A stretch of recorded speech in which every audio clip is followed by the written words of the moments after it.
जय हिंद दोस्तों, स्वागत है आपका फिर से हमारी क्लास में। आशा करता हूँ कि आप लोग स्वस्थ होंगे, खुश होंगे और मस्त होंगे। ठीक है, तो कल जो हमने पढ़ा था उसके आगे का आज हम उसी श्रेणी में आगे बढ़ाते हैं। ठीक है, और आशा करता हूँ कि आपने जो कल पढ़ा था उसको अच्छे से पढ़ लिया होगा, समझ लिया होगा, उसकी प्रैक्टिस भी कर ली होगी। तो शुरू करते हैं आज का लेसन। तो आज है कि पूर्णांकों का गुणन, पूर्णांकों का गुणन कैसे होता है। तो कुछ यहाँ पे कंडीशन दी है, मैंने उसको ऐसे लिख लिया है ताकि आपको पढ़ने में सुविधा हो। ठीक है, तो देखते हैं, जब एक धनात्मक संख्या दी हो और एक ऋणात्मक पूर्णांक दिया हो तो उनका गुणन हम कैसे करेंगे। तो एक धनात्मक पूर्णांक ले लेते हैं 3, ठीक है, और एक ऋणात्मक पूर्णांक ले लेते हैं -5। इनका गुणन कैसे करें। ठीक है, तो ठीक है, सबसे आसान तरीका बताऊंगा ताकि आपको समझ में आ जाए। कुछ मत कीजिए, जैसे कि आप करते हैं 3 × 5 बराबर क्या होता है, 3 × 5 = 15 होता है। यहाँ पर क्या दिया है, -5 दिया है। कुछ मत कीजिए, इन दोनों का गुणा है, अगर किसी एक में है तो डायरेक्ट कीजिए। पहले तो 3 × 5 = 15, किसी एक में माइनस लगाए तो क्या कर देंगे, इसके आगे माइनस लगा देंगे। ये आपका आंसर आ गया। ठीक है, ये किसके लिए कंडीशन है, जब एक धनात्मक पूर्णांक दिया हो और एक ऋणात्मक पूर्णांक दिया हो। ठीक है, चलिए समझ में आ गया होगा आपको।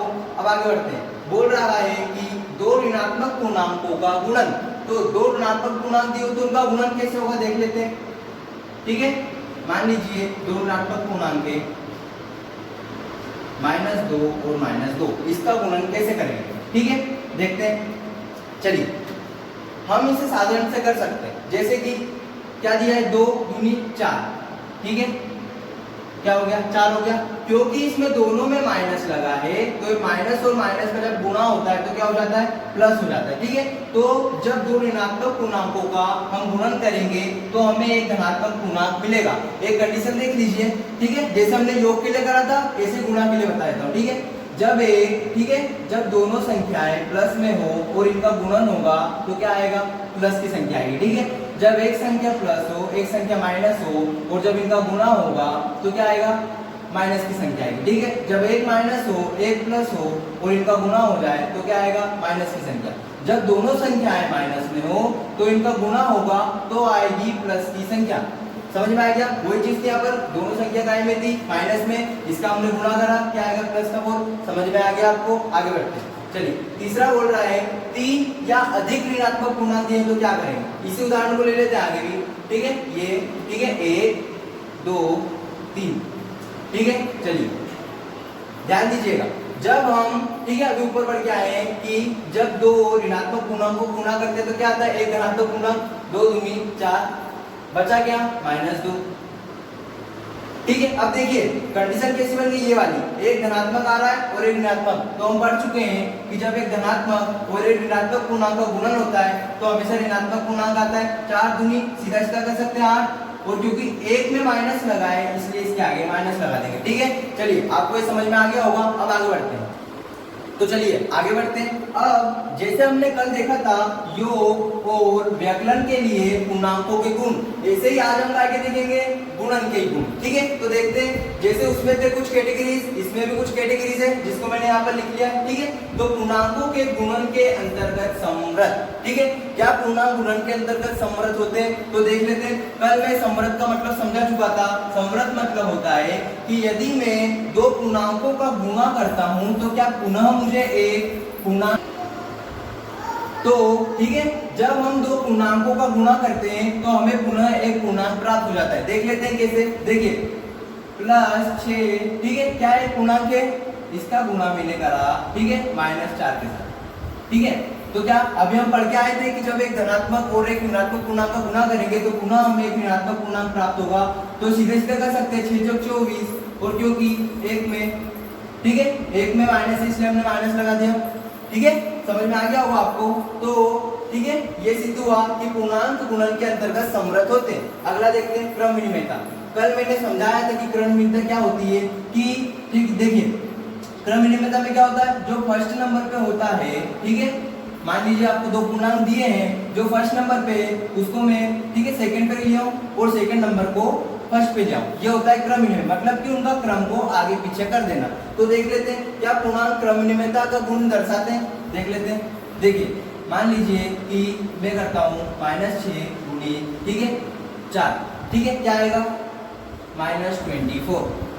ठीक है, अब मैं इनके क्रम को पलट देता हूँ। मान लीजिए मैं 4 को आगे ले आता हूँ और 6 को पीछे ले जाता हूँ। ठीक है, तो क्या आएगा 6 चौक 24। ठीक है, और ये -1 है। ठीक है, हम पढ़ के आए जब एक धनात्मक और ऋणात्मक पूर्णांक होगा तो क्या लिखा, गुणा करने पर माइनस की संख्या आएगी। ठीक है, तो समझ गए होंगे आप लोग कि ठीक है ना, कि पूर्णांकों का गुणनक्रम विनिमय होता है। देखिए मैंने पहले क्या लिखा, ऐसा लिखा था इसको, -6 को पहले फर्स्ट नंबर पे लिखा था, इसको सेकंड नंबर पे लिखा था। क्या आया था -24। फिर मैंने क्या करा, 4 को आगे रख दिया और -6 को पीछे रख दिया, तो क्या आया -24। वही आ रहा है, मतलब कि पूर्णांक गुणन के अंतर्गत क्रम विनिमय होते हैं। ठीक है, समझ में आ गया होगा। आगे बढ़ते हैं, शून्य से गुणन। देखिए बहुत सीधा सा, ठीक है, एक लाइन होती है कि जब भी किसी संख्या को, ठीक है, 0 से गुणा करते हैं तो वह संख्या 0 हो जाती है। ठीक है, चाहे कितनी बड़ी संख्या हो। मान लीजिए मेरे पास 10,000 है।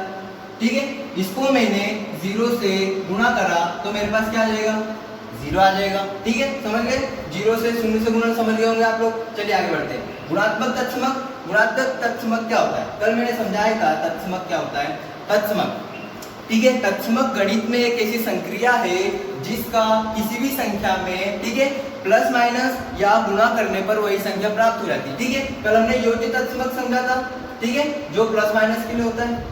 ठीक है, जोड़ने और घटाने के लिए होता है। आज हम सीखेंगे गुणात्मक तत्समक, जिसका यूज होता है गुणा के लिए। ठीक है, गुणा और भाग के लिए। तो चलिए देखते हैं तत्समक। वही संख्या, अगर किसी हम संख्या में गुणा करेंगे तो वही संख्या आ जाती है। कैसे, देखिए 5 का मैं 1 में यदि गुणा करूं तो मेरे पास वापस से 5 आ जाएगा। ठीक है, तो हमसे ये पता चलता है कि पूर्णांकों के लिए जो 1 है वह गुणात्मक तत्समक होता है। ठीक है, जो 1 है वह गुणात्मक तत्समक है। ठीक है, समझ गए आप लोग। आगे बढ़ते हैं, साहचर्य गुण। साहचर्य गुण का समझाया था कि, ठीक है, इसमें दो के सेट बनाते हैं। क्या करते हैं, सेट बनाते हैं। देख लेते हैं कैसे। तो साहचर्य गुण में क्या होता है, ठीक है, मान लीजिए मेरे पास कुछ पूर्णांक है। ठीक है, ठीक है, अब मैं चाहूं तो पहले या तो इन दोनों का गुणा कर लूं और इसको छोड़ दूं। देख लेते हैं। ठीक है, चलिए 5 का मैं 3 में गुणा करूंगा तो 15, क्योंकि एक ही में माइनस है इसमें माइनस लग जाएगा, गुणित -2। ठीक है, अब देखिए मैं इन दोनों को गुणा कर सकता हूँ क्योंकि दोनों में माइनस में तो प्लस संख्या आ जाएगी, 15 दूना 30। ठीक है, चलिए मैंने इस क्रम में लिखा था, ऐसे लिखा था, तो इन दो का सेट बनाने पर क्या आया मेरा 30 आया। अब देख लेते हैं इन दो का सेट बनाकर। ठीक है, चलिए -3 + 5, ठीक है, गुणित -2। अब मैं इन दोनों का सेट बना रहा हूँ तो पहले इन दोनों का गुणा कर लेता हूँ। ठीक है, चलिए एक प्लस है एक माइनस से क्या हो गया, 5 दूनी 10, क्योंकि एक ही के पास माइनस लगा इसलिए माइनस गुना। ठीक है, ऐसा आ जाएगा। बची है दो संख्या तो माइनस माइनस, जब हम दो माइनस की संख्या को गुणा करते हैं तो क्या आती है, प्लस की संख्या आती है। 10 तिया 30, तो देखिए यहाँ पर भी 30 आया था, यहाँ पर भी 30 आया था। इससे पता चलता है कि पूर्णांकों का गुणन साहचर्य गुण दर्शाता है। ठीक है, चाहे उनको हम किसी भी सेट में लिख सकते हैं, वही आंसर आएगा। चलिए वितरण गुण। वितरण गुण क्या होता है पहले तो ये समझ ले। ठीक है, वितरण गुण में क्या होता है कि जो बड़ी, ये सीधा सा एक इसका मतलब होता है कि हम गुणा को आसान बनाना चाहते हैं। क्या करना चाहते हैं, आसान बनाना चाहते हैं। देख लेते हैं कैसे। मान लीजिए मुझे दिया है, ठीक है, 4 25, ठीक है, प्लस, ठीक है, 6 × 25। ठीक है, अब देखिए या तो मैं पहले क्या कर सकता हूँ कि इन दोनों का गुणा कर दूं और इन दोनों का गुणा करके बाद में जोड़ दूं, या मैं एक और चीज कर सकता हूँ इस वितरण गुण के अनुसार कि मैं इस 25 को उभयनिष्ठ यानी कि कॉमन ले लूं। ठीक है, और ये कॉमन लेने का सिस्टम तो आता है केवल जब बीच में प्लस या माइनस लगाओ। समझ रहे हैं आप मेरी बात। ठीक है, प्लस या माइनस लगाओ जब भी कॉमन लेंगे। तो देखिए 25 इसके पास भी है, 25 इसके पास भी है। ठीक है, दो जनों के पास है तो मैं उन दोनों से क्या ले लेता हूँ, एक ही बार में ले लेता हूँ। ठीक है, ब्रैकेट। ठीक है, अब देखिए इधर से 25 गया, कितना बचा, 1, 4 × 1 मतलब 4। ठीक है, अब प्लस का चिन्ह था, प्लस लगा दिया। इधर से 25 गया एक बार में तो कितना बचा, 1, 6 × 1 मतलब 3। ठीक है, 6, बीच में प्लस का चिन्ह था। अब देखिए आसान बन गया। अब मैं इन दोनों को पहले जोड़ लेता हूँ, 6 और 4 10, यहाँ पर देख लीजिएगा। ठीक है, 6 और 4 10 गुणित 25 कितना आ जाएगा, 250। समझ गए आप लोग वितरण का गुण का मतलब? वितरण गुण मतलब गुणन को आसान तरीके में तोड़ देना, ठीक है। वितरण का मतलब क्या होता है? बांटना। तो हमने इसको बांट लिया, ठीक है। अब चाहे तो अपन क्या कर सकते हैं, अब मान लीजिए हमें डायरेक्ट ऐसा दिया है कि देखिएगा ध्यान से, मान लीजिए हमें पहले से ऐसा दिया हुआ है, ठीक है, ये दिया हुआ है, ठीक है, सॉरी प्लस ये दिया हुआ है। अब मैं इसे वितरण गुण के अनुसार ऐसे भी लिख सकता हूं, ये जो ब्रैकेट लगा है, ठीक है, और इसके बाहर प्लस गुणित 25 है, तो इसका मतलब क्या है, ये जो 25 है इसके भी गुणा में और यही 25 इसके भी गुणा में, ठीक है। तो 25 गुणित 4 बीच में प्लस का चिन्ह है, अब यही 25 6 के साथ भी है, तो 6 25 गुणित 6, ठीक है। चलिए अब इन दोनों को गुणा करके देख लेते हैं, 25 चौक 100, ठीक है, प्लस 25 छंकी 150, ठीक है, समझ में आ रहा होगा आपको। अब देखिए प्लस का चिन्ह साधारण सा जोड़ना है, 0 5 2, वही आंसर आ गया। इसका मतलब कि हम पूर्णांकों को वितरित करके भी गुणा कर सकते हैं, ठीक है, समझ। चलिए आपको समझ में आ गया होगा। अब एक्सरसाइज शुरू करते हैं, ठीक है। तो पहला क्वेश्चन बोल रहा है 1.3 का कि निम्नलिखित गुणनफलों को ज्ञात कीजिए, ठीक है। टोटल मिलाकर 12 है। मैं यहाँ पर कुछ उदाहरण के तौर पर आपको बता देता हूँ, बाकी के आप लोग आसानी से कर सकते हैं, इतना हमने समझ लिया है, ठीक है। देखते हैं क्या बोल रहा है, 3 × -1। तो अभी हम एक गुण पढ़कर आए थे कि जब एक धनात्मक और एक ऋणात्मक पूर्णांक का हम गुणा करते हैं तो क्या आती है ऋणात्मक पूर्णांक, और साधारण सा पहले तो गुणा कर देते हैं, 3 एकम 3, क्योंकि एक में माइनस लगा है इसलिए माइनस, ठीक है, समझ में आ गया।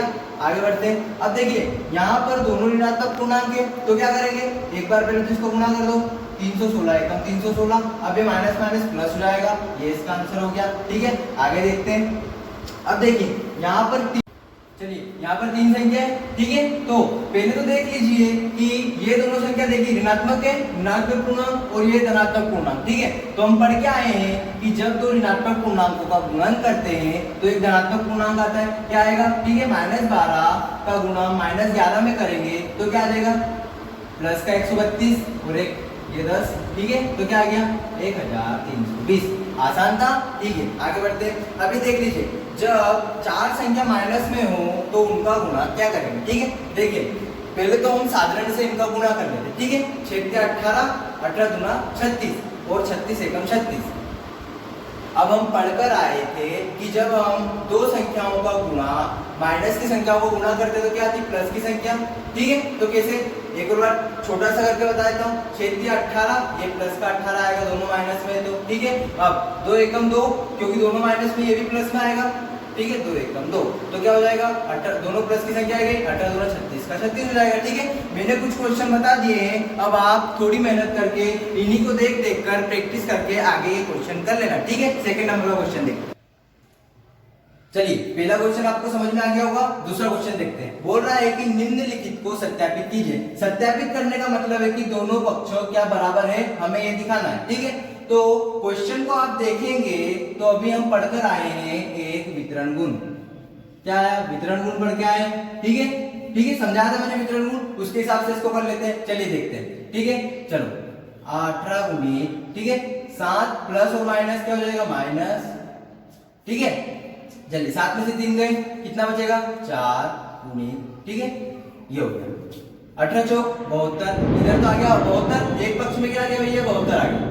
दूसरा पक्ष देख लेते हैं, क्या बोल रहे हैं, देखिए इसी को इसने क्या करा, एक बार इसके साथ गुणा कर दिया। मैंने बताया था कि जब दो संख्याओं के बीच प्लस हो और बाहर एक संख्या हो गुणा में तो दोनों संख्या के साथ होती है, ठीक है। तो देखिए यही 18 इसके साथ है और यही 18 इसके साथ हो गया, ठीक है। तो 18 साथ है 126 प्लस, अब देखिए एक प्लस है एक माइनस है, तो काय का आएगा, सबसे पहले तो माइनस का आएगा, 18 × 54, ठीक है, 126 प्लस माइनस माइनस 54 कर ले इसको। चलिए 6 में से 4 गए 2, 12 में से 5 गए 7, ये देखिए दोनों पक्ष बराबर आ गए, मतलब कि यह बिल्कुल सत्यापित हो चुका है, ठीक है। ये सत्य RHS बराबर LHS आ गया, ठीक है। RHS मतलब राइट हैंड साइड जो आपके सीधे हाथ पर है, सॉरी मैंने उल्टा लिख दिया है, ठीक है। LHS is equal to RHS होगा, ठीक है। राइट हैंड साइड मतलब सीधे हाथ की ओर और लेफ्ट हैंड साइड मतलब उल्टे हाथ की ओर, ठीक है। दोनों बराबर हो गए, मतलब कि सत्यापित हो गया। एक मैंने बता दिया है, दूसरे को आप करने की कोशिश कीजिएगा, ठीक है। समझ में आ गया होगा, आगे बढ़ते हैं। चलिए दूसरा आपको समझ में आ गया होगा, तीसरा करते हैं। तीसरे में पहले पे पूछ रहा है कि किसी भी पूर्णांक a के लिए -1 इंटू a किसके समान है। तो देखिए भैया, ठीक है, क्या है, किसी भी पूर्णांक a के लिए, मान लीजिए a कोई पूर्णांक है, ठीक है। चलिए इसके लिए अपन ने a में किसका गुणा कर दिया, -1 का। तो मैंने बताया था कि धनात्मक और एक ऋणात्मक पूर्णांक होगा तो ऋणात्मक में आएगा और a का 1 में गुणा करेंगे तो ये आएगा, ठीक है। तो आप लिख सकते हैं कि किसी पूर्णांक, ठीक है, किसी पूर्णांक a के लिए, ठीक है, a के लिए -1 इंटू a किसके समान है, -a के समान है। समझ में आ गया। दूसरा करते हैं, ठीक है। दूसरे में वो पूछ रहा है वह पूर्णांक ज्ञात कीजिए जिसका -1 के साथ गुणनफल है। देखिए बोल रहा है दूसरे का a बोल रहा है कि वो पूर्णांक ज्ञात करो कि जिसका -1 के साथ गुणनफल है, ठीक है। तो -22 कैसे आया होगा, सोचिए, ठीक है। -22 कैसे आया होगा, जब हमने -22 का, ठीक है, इसमें गुणा करा होगा, सॉरी, ठीक है, हाँ 22 का जब हमने माइनस का 1 में गुणा करा होगा तब जाके हमारे पास क्या होगा, -22। समझ में आ गया आपको। देखिए एक धनात्मक है एक ऋणात्मक है, जब 22 से 22 होगा और ऋणात्मक का चिन्ह लग जाएगा, ठीक है। इसी का सेकंड बी नंबर का देखिए, चलिए 37 कैसे आया होगा। चलो किसी संख्या में हमने जब -1 का गुणा करा तो 37 कैसे आया होगा, जब मैं -37 का गुणा -1 में करूंगा तो 37 आ जाएगा, ठीक है। 37 एकम 37, माइनस और माइनस प्लस होता है, समझ में आया। अब 0 सी नंबर का बोल रहा है 0, तो किसी भी संख्या में 0 का -1 कैसे है, देखिए, चलिए -1 गुणित 0 तो 0 आ गया होगा। समझ में आ गया है। चलिए समझ में आ गया होगा आपको अच्छे से। और आज के लिए इतना ही, अब आगे का हम कल पढ़ेंगे। आशा करता हूं कि आप प्रैक्टिस करेंगे और इस वीडियो से ज्यादा लाभ कमा पाएंगे, ठीक है। जय हिंद, जय भारत।